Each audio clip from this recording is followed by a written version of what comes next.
శ్రీరామం శ్రీరామం. మీరు ఒక పాట పాడారు, గుండెలతో రాములోరి గుడి కడదాము అనేది. ఎలా అనిపిస్తోంది ఈ మూమెంట్? 500 సంవత్సరాల ఆవేదనతో కూడినటువంటి తపస్సు. ఎన్ని ఎదురు చూపులు, కన్నులెంతలెంత కాయలాయను, తుదకు సాక్షాత్కరించుచుంటివా రామా నేడిట్ల యోధ్యలో.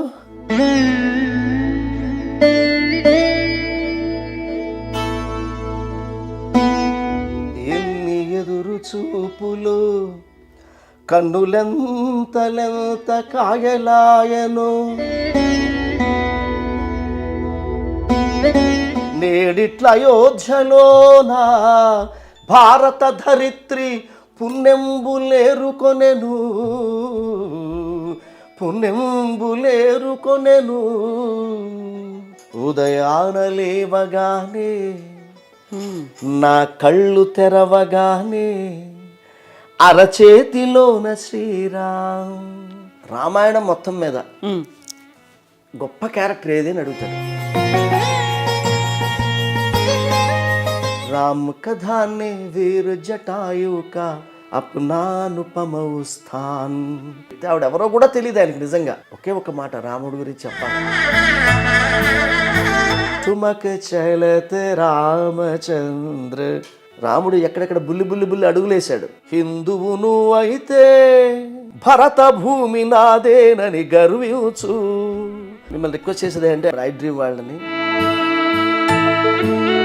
సమస్త భారత జాతి ఐ డ్రీమ్కి రుణపడి ఉంటుంది. ఎందువల్లంటే వెస్టర్న్ ఫిలాసఫర్ చెప్పాడు, I visit every country as a traveller but I visit India as a pilgrim అన్నాడు. జీవమున్న మనిషి కంటే శిలలే నయమని పించును, ఈ నల్లని రాళ్ళలు ఏ కన్నులు దాగెను. నమస్తే, నేను Kavitha. Welcome to I Dream News. Ram Lalla తన ఇంట్లో ప్రవేశానికి, గృహప్రవేశానికి, రామ మందిర ప్రారంభోత్సవానికి ప్రతి ఇల్లు వేదిక కాబోతోంది. ఎట్ ద సేమ్ టైం ప్రతి ఊరిలోనూ ఒక పండుగ వాతావరణం, ప్రతి దేవాలయం కూడా వేడుకగా జరుపుకుంటోంది. ఇందులో భాగంగానే ప్రస్తుతం మనతో పాటుగా ఉన్నారు గజల్ శ్రీనివాస్ గారు. తను రాములోరి గురించి బోల్డ్ అని పాటలు పాడారు. రామ మందిర నిర్మాణ ఆవశ్యకత చెప్తూ జనాన్ని ముందుకు కదిలించడంలో తోడ్పడినటువంటి శ్రీనివాస్ గారు మనతో పాటుగా ఉన్నారు. శ్రీనివాస్ గారు నమస్కారం అండి. సో మీరు ఒక పాట పాడారు, గుండెలతో రాములోరి గుడి కడదాము అనేది. అందరూ కదిలిరండి అనే ఒక పాట ఇప్పుడు నిజంగా ఆవిష్కృతమైంది, మన కళ్ళ ముందు కనపడుతోంది. ఎలా అనిపిస్తోంది ఈ మూమెంట్? అంటే ఇది 500 సంవత్సరాల ఆవేదనతో కూడినటువంటి తపస్సు. దీని వెనకాల ఎన్ని ప్రాణత్యాగాలు, ఎన్ని ప్రార్థనలు, ఎన్ని పూజలు, ఎన్ని హోమాలు, ఎన్ని యజ్ఞాలు జరిగాయో లెక్కలేదు. అయోధ్య అణువణువు తెలిసిన వ్యక్తిని నేను. అనేక సార్లు వెళ్ళాను.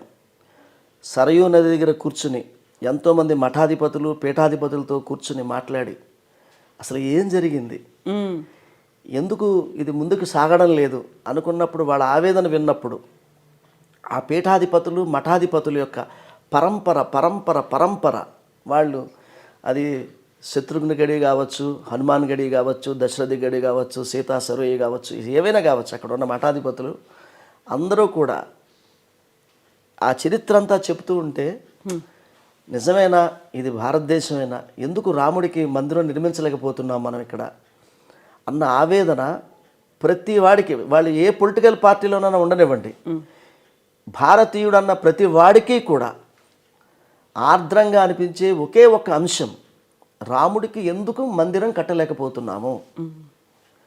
అంటే రాముడు కథ కాదు, రాముడు అనేది ఒక అది ఒక మిత్, ఏదో ఏమంటారు దాన్ని, ఒక స్టోరీ. అంటే ఐ మీన్ పుక్కిటి పురాణం కాదు అది, అది ఒక చరిత్ర అని వాళ్ళ సుప్రీంకోర్టు చెప్పింది. రాముడు అనేవాడు చాలామంది ఏదో పురాణంలాగా మాట్లాడేవారు, భాగవతం పురాణం ఇలా అని. కానీ ఇవాళ మీరు ద్వారకా వెళ్ళినా, అయోధ్య మూలాల్లోకి వెళ్ళినా, పాతాళాల్లోకి వెళ్ళి చూస్తే రాముడి యొక్క జన్మభూమి యొక్క మూలాలు చాలా స్పష్టంగా కనిపిస్తాయి. ఇవాళ భగవంతుడు ఆశీస్సుల వల్ల మనమందరం అదృష్టవంతులం కవిత గారు. ఎందువల్లంటే రామ మందిరంని మనం చూస్తున్నాము.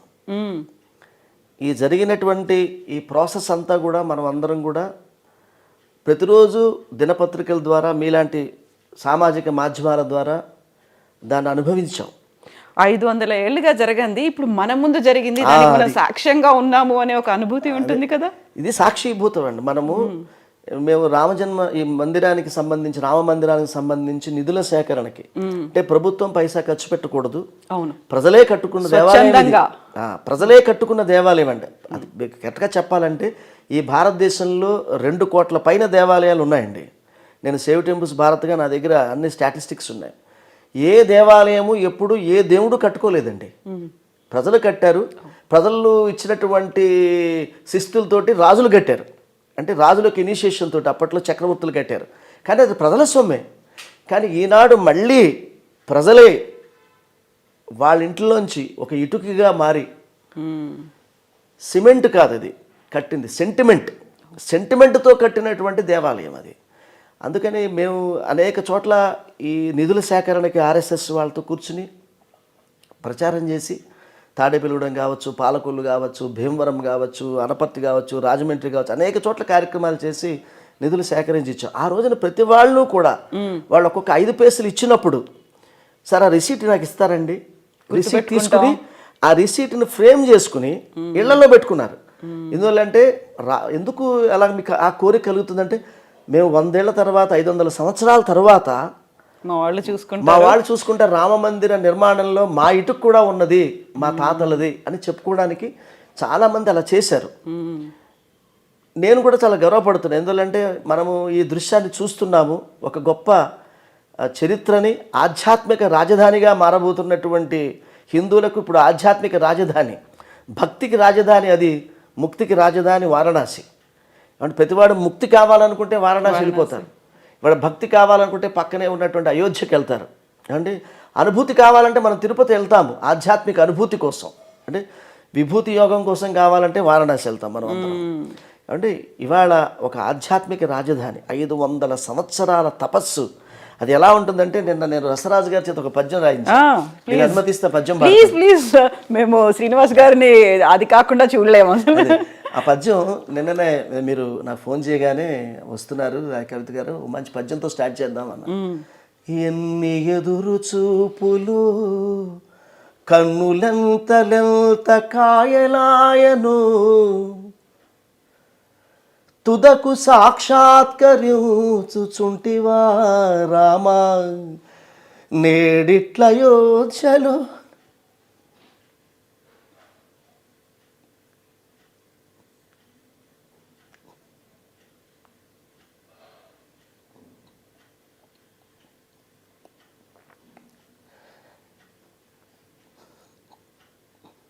ఎస్, ఈ ఎమోషనే ప్రతి ఒక్కరిలోనూ కనిపిస్తుంది. ఐ కెన్ సీ కళ్ళల్లో ఆ నీటి చెమ్మని వాటిని.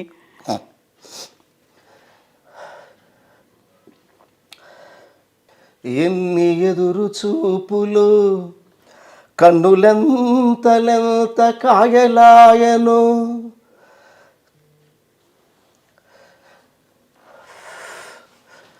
తుదకు సాక్షాత్కరించుచుంటివా రామా నేడిట్ల యోధ్యలు అని భారత ధరిత్రి పుణ్యంబులేరుకునేను అన్నాడు. అంటే భారత ధరిత్రి ఈరోజు గుడి కట్టి పుణ్యం వేరుకుంటుందట.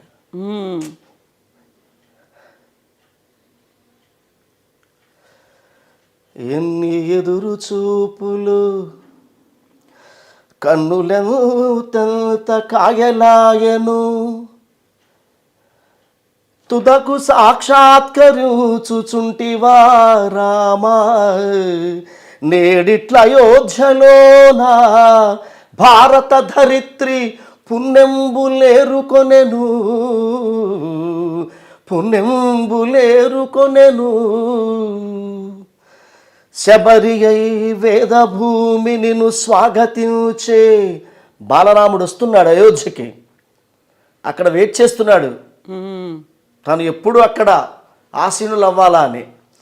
శబరిగై వేదభూమి స్వాగతించే కలలు ఫలింపగా ప్రతిముఖము రామమందిరమౌచు మోదించే. ప్రతిముఖము రామమందిరమౌచు మోదించే. మలుపు తిరిగే రామా తాత్విక జగతి నీరాజనములు. మలుపు తిరిగే రామా తాత్విక జగతి నీరాజనములు.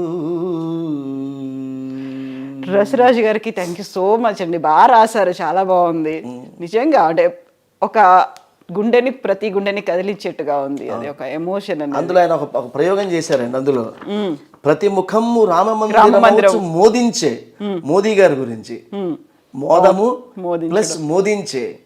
ఆయన ఎంత కవితాత్మకంగా రాసి అంటే దాని వెనకాల ప్రధానమంత్రి మోదీ గారి యొక్క తపస్సు ఎంత ఉన్నది. అందులో ఎంతోమంది మహానుభావులు, ఋషులు.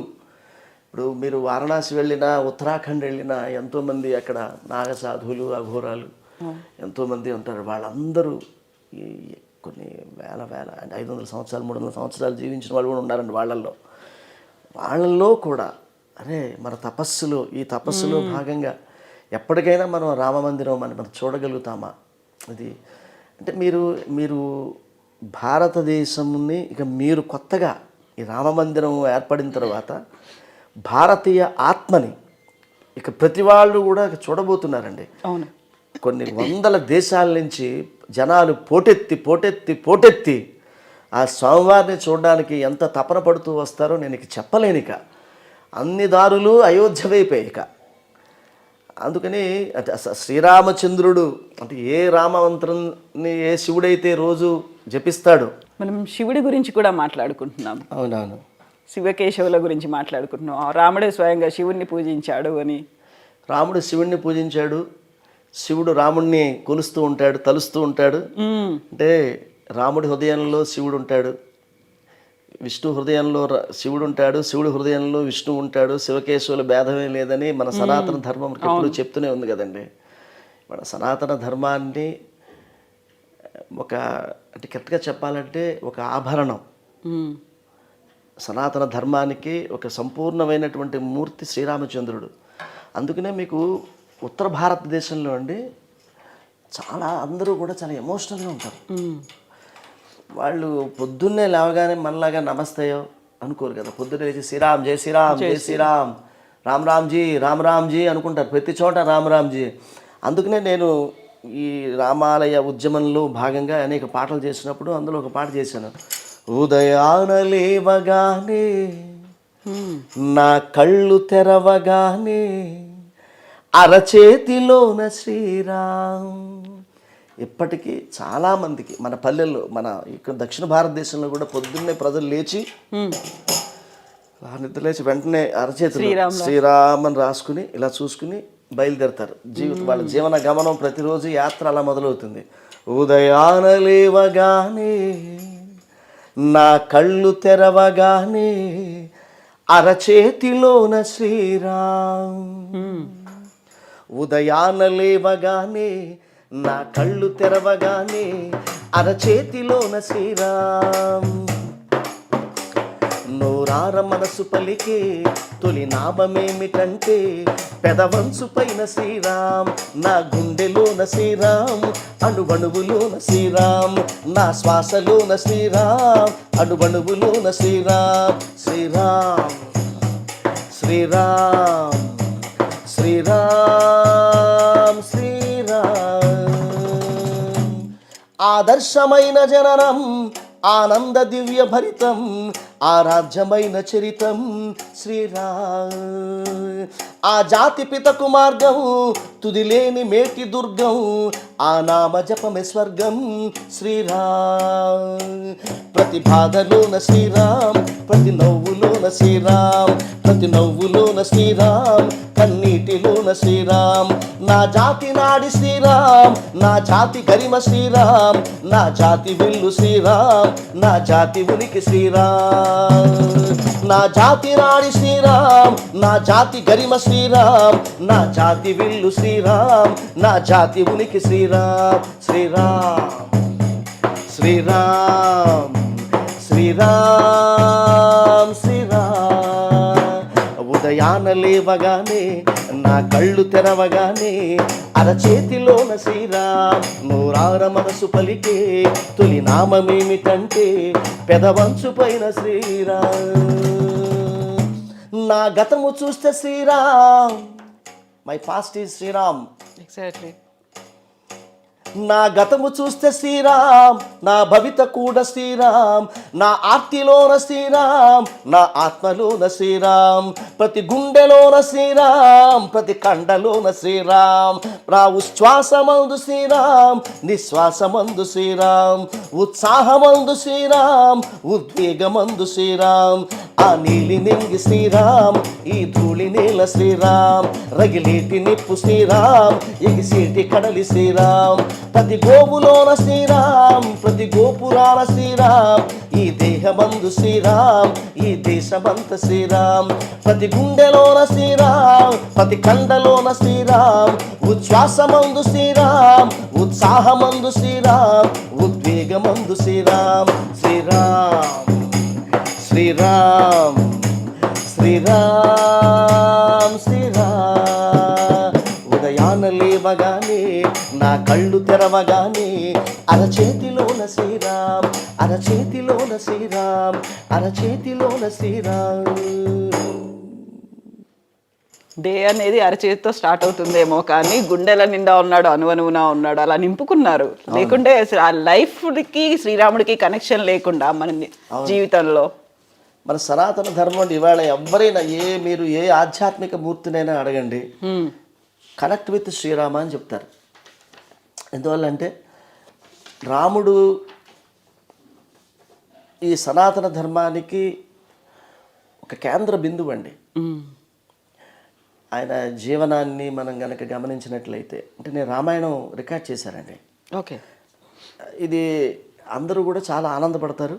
దానికి వీడియో చిత్రకల్పన కూడా జరుగుతుంది, రూపకల్పన. ముకుంద శర్మ గారని ఆయన చేత రాయించాను అనమాట. ఇందాక నేను పాడిన పాట శిరాశ్రీ అని ఆయన రాశారు, ఉదయాన లేవగానే అనే పాట.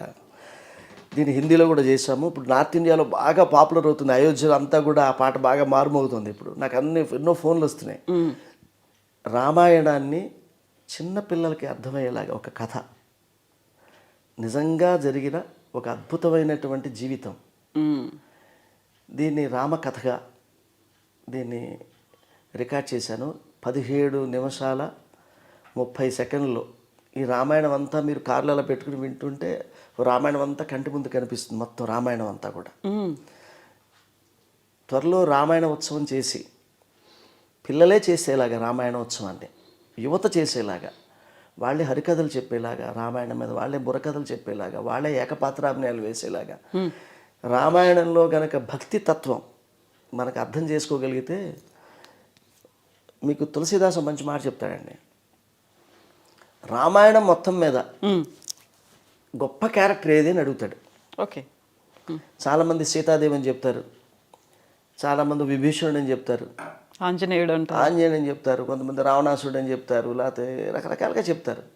కానీ ఇది చూడండి, ఇప్పుడు రామాయణం మనం మామూలుగా అలాగా చదివితే తెలియదు, కానీ లోపల ఆ యొక్క రాముడు, ఫర్ ఎగ్జాంపుల్ మీకు జీవితంలో ఏదన్నా ఒక పరిస్థితి వచ్చిందనుకోండి, మీరైతే మీలాగా కవిత గారిలాగా స్పందిస్తారు, కానీ రాముడు ఉంటే ఎలా స్పందిస్తాడు అనుకున్నప్పుడు మనం పూజించే దేవుడు ఎలా స్పందిస్తాడని మనకు అర్థమైతే ఆ కావ్యం మొత్తం బాగా అర్థమవుతుందండి. అందులో అంటాడనమాట తులసీదాసు, రామాయణం మొత్తం మీద గొప్పవాడు ఎవడంటే జటాయువు. ఎందువల్లంటే రామ్ కథానే వీర్ జటాయు కా अपना अनुपम स्थान, तुलसी ने बड़भागी कहकर किया जटायु का यशगान, राम कथा ने वीर जटायु का अपना अनुपम स्थान, రాముడి కథలో జటాయు అంత గొప్పవాడు ఎవడూ లేడు. ఎందువల్ల అంటే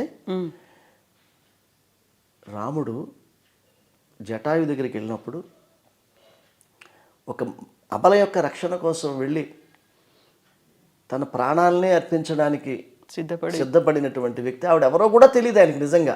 ఆ సమయంలో ఎవరో రక్షించండి రక్షించండి అని అరిస్తే పరుల కోసం వెళ్ళినటువంటి సేవ కోసం వెళ్ళినటువంటి అతనికి మోక్షం ఇచ్చాడు రాముడు.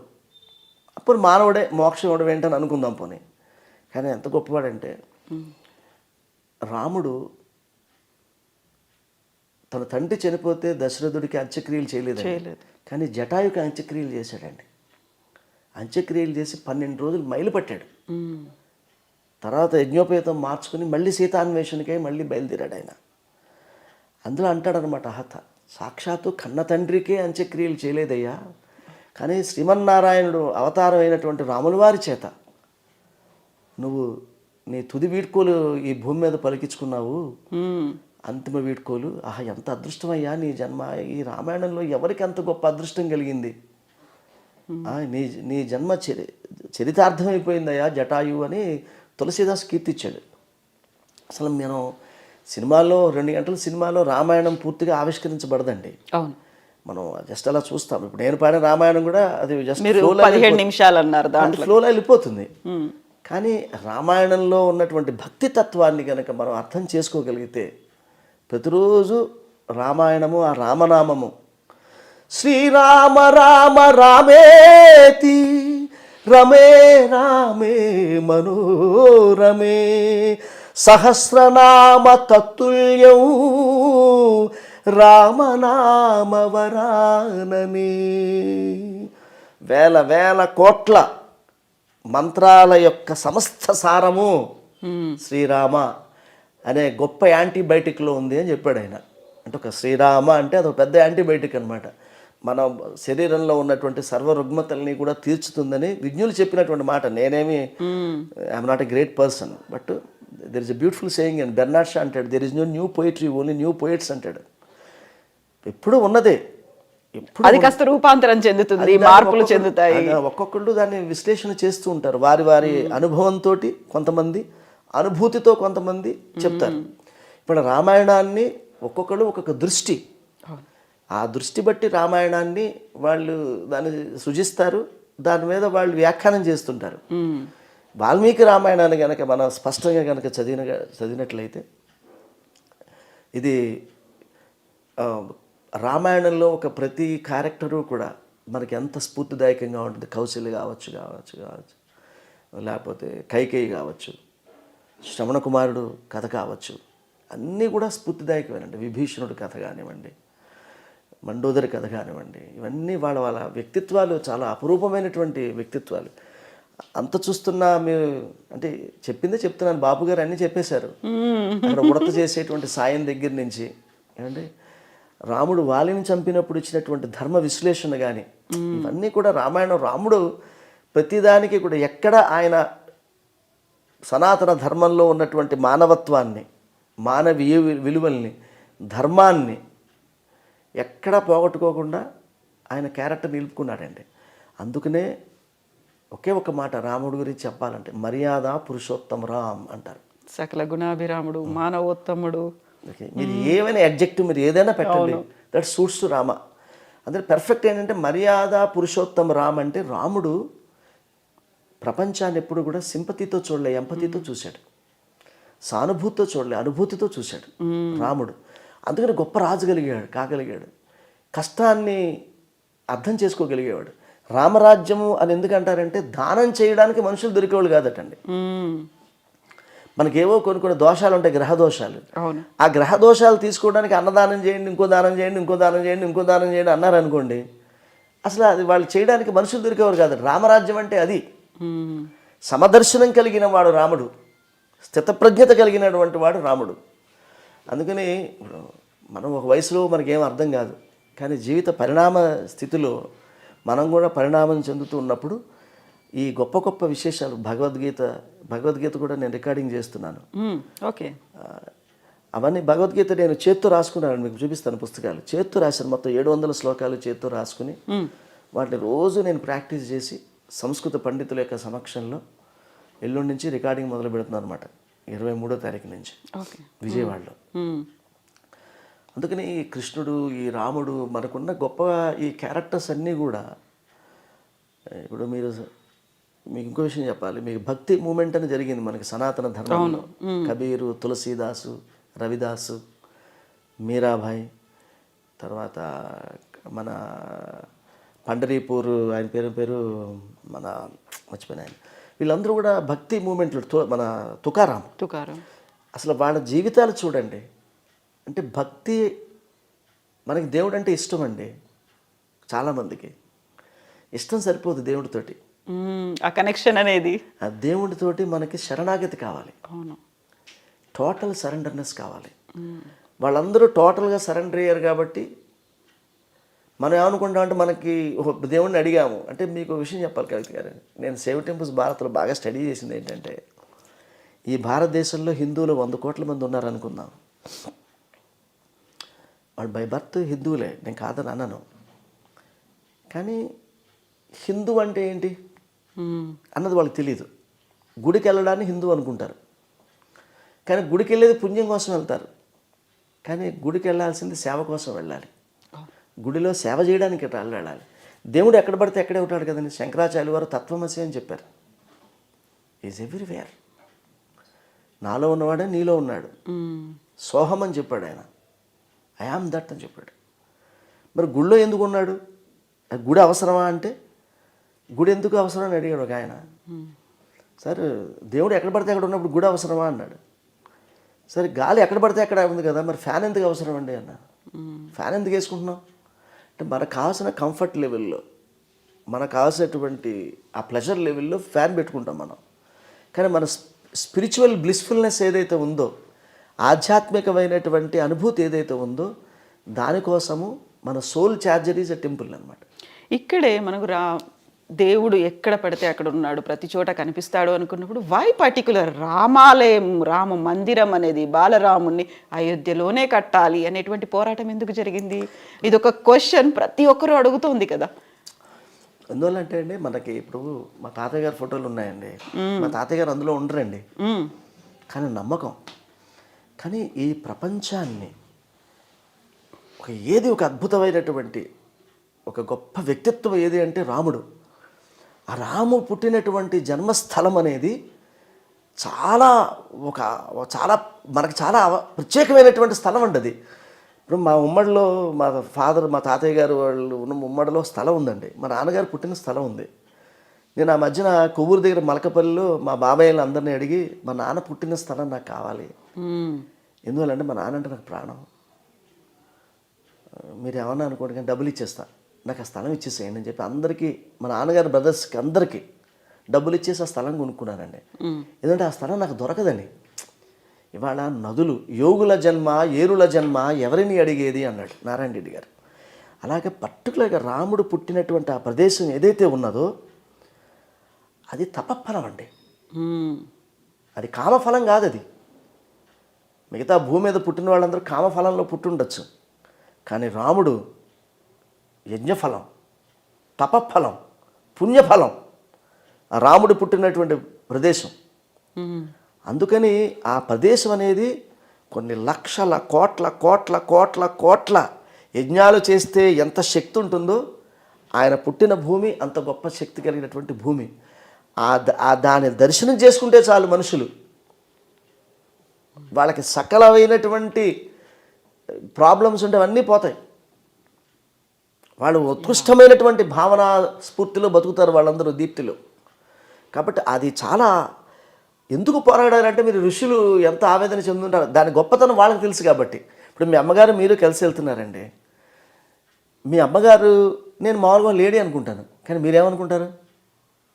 అమ్మ అనుకుంటారు. మీ అమ్మ మీకు చాలా గొప్పది, అంతే కదా. నాకు ఆవిడ ఒక మహిళ, ఒక స్త్రీ, ఎవరో ఒక లేడీ అని కాదండి, ఆవిడ మా అమ్మ అండి అంటారు. రాముడు కూడా అమ్మ.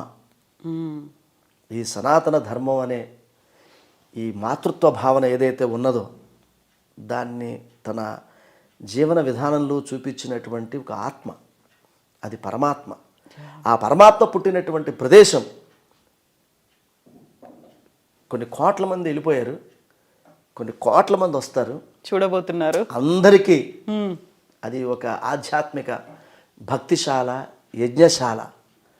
కాబట్టి ఇవాళ ఎవరెవరైతే ఆ రామ మందిరం కోసం ప్రాణత్యాగాలు చేశారో, పరాశరం లాంటి అడ్వకేట్స్ ఎవరైతే పోరాడారో, మోదీ గారు లాంటి మహర్షులు ఎంత తపస్సు చేశారో, అశోక్ సింఘాల్ గారు, సుబ్రహ్మణ్య స్వామి గారు, ఇలా ఎంతోమంది ఋషులు, మహర్షులు, ఎంతోమంది కరసేవకులు, ఎంతోమంది దీనికోసం తపస్సు చేశారు, కృషి చేశారు.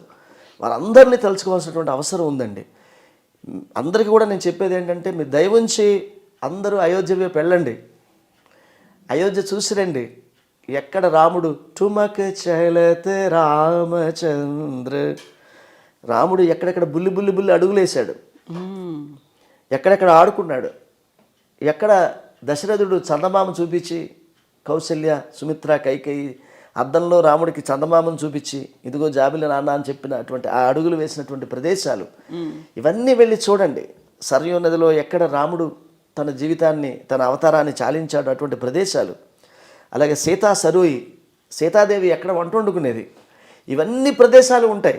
అవన్నీ చూసిరండి. మనిషి అన్నవాడు, నేను ఒక హిందువును అయితే భరత భూమి నాదేనని గర్వించు, హిందువును అయితే పుణ్యభూమి పవిత్రతను పాటించు, నీలోని దైవానికి గురుతు కదా నుదుటి బొట్టు, హిందువును అయితే శౌర్యానికి తిలకమై గర్జించు,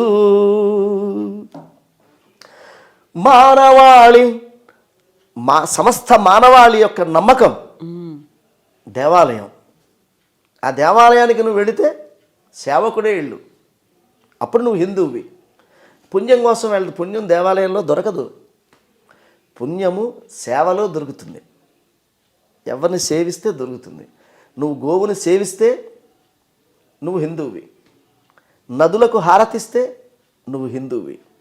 ఇలా ఎన్నో ఉన్నాయి. హిందూ అనేవాడు 10 కమాండ్మెంట్స్ లాగా మనం హిందూ అని చెప్పుకోవడానికి, గర్వపడడానికి కొన్ని మనం పాటించాలి. అన్నదానం చేయాలి, అన్న వితరణ చేయాలి. కనీసం జీవితకాలంలో ఒక మొక్కన్నా నాటకుండా నువ్వు హిందువు ఎట్లా అవుతావు? మనం ఎందుకు కల్పవృక్షానికి పూజ చేస్తున్నాం? అమ్మ 6 నెలలు పాలిస్తుందండి, కాటికెళ్ళేదాకా పాలిచ్చేది ఆవు. కనీసం ఆ గోమాత కూడా పూజ చేయకుండా మనం చచ్చిపోతామే. మనం గుడికి వెళ్తే హిందువా? గుడికి వెళ్తే నువ్వు భక్తుడివి, డెఫినెట్గా నువ్వు ఆ భగవంతుడికి నువ్వు భక్తుడివి. కానీ నిజంగా రాముడు మెచ్చుకునేది, నువ్వు ఎప్పుడైతే ధర్మానికి భక్తుడవుతావో, ధర్మో రక్షతి రక్షిత అన్నారు కానీ దైవో రక్షతి రక్షిత అని అనలే. ధర్మాన్ని ఎవరు రక్షిస్తే వాళ్ళు దేవుడి యొక్క ఇష్టలు అవుతారు. ఇవాళ రామ మందిర నిర్మాణం అని అంటే ధర్మరక్షణ. గుండెలతో రాములోరి గుడి కట్టాం రండి,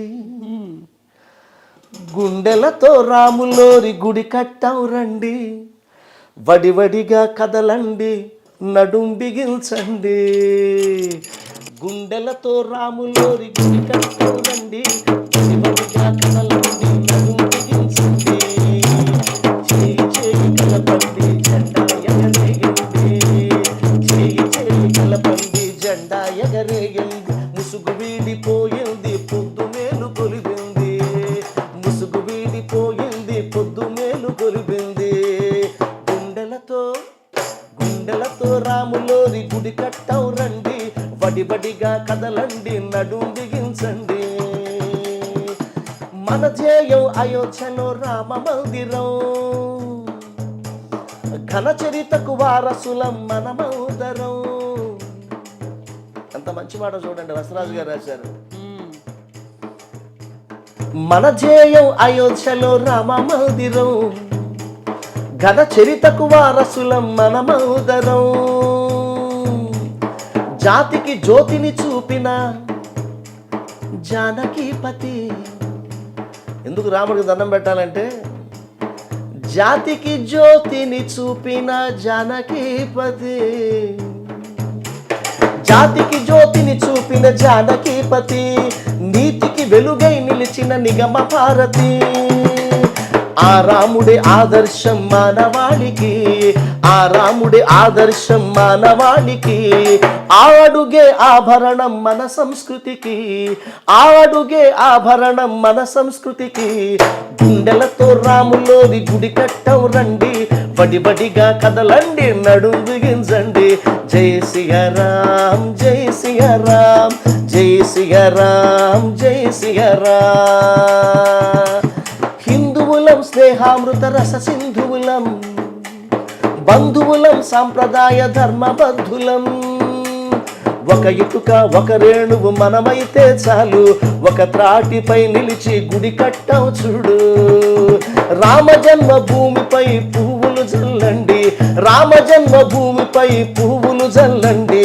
రామ మందిరానికి జేజేలు పలకండి, గుండెలతో రాములోని గుడి కట్టాం రండి, బడిబడిగా కదలండి, నడుం బిగించండి.